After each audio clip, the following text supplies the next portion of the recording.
In 2018, 3 of the BRT buses were brought to Kumasi for piloting. Later in the year, additional 57 buses were supplied. Managers say Kumasi was not part of the initial plan of the bus rapid transport, hence the challenges in management. Access to parking spaces for the buses and a terminal at the Central Business District for boarding became a major hindrance. Amidst the difficulties, STC Ghana granted them a temporary parking space at their Oforikrom yard. Kumasi branch manager of the BRT Aayalolo, Samson Adulabi, says competing with other commercial vehicles has been challenging, but the company is successfully managing 33 of the buses in Greater Kumasi.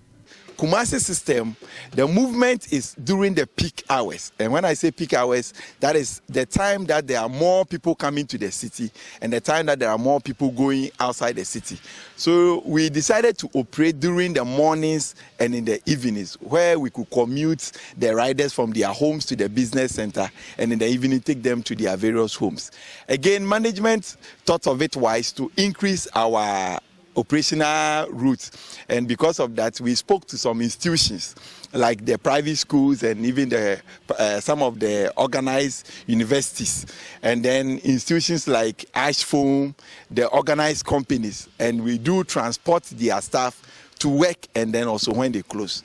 So because of the fact that we do not have dedicated parking spaces in the CBD, that is the main city, when we render these services, the buses are brought back to this yard here that you can see the buses there. So we park waiting for the evening service when they go.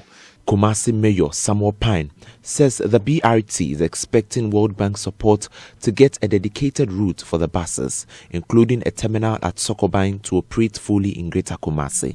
The place that they took the video is actually where we park our vehicles, the buses. And that place belongs to the STC.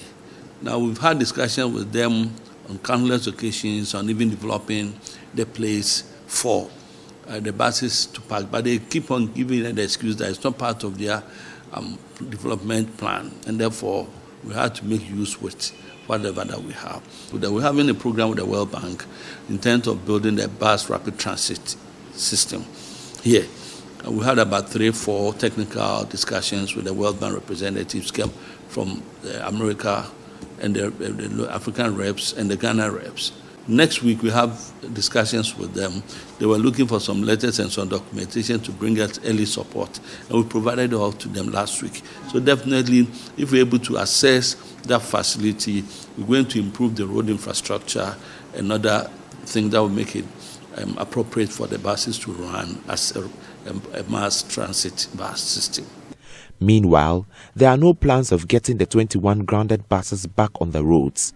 Some of their tires and parts were removed.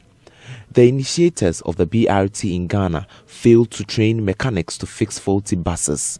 Mr. Edulabi says the Scania company is expected to help fix the faulty buses. He also seeks the permit of the Transport Ministry to auction the bent buses. The bent buses is occupying the very limited space already we have here. So we have written to the ministry to give us permission to be able to dispose them of through public auction so that we can get that additional space and park our buses. So we are calling on the ministry to help us, because as you can see, we have a very limited space so that we can get more space to park our buses. For Joy News, Euku Malik's report read to you.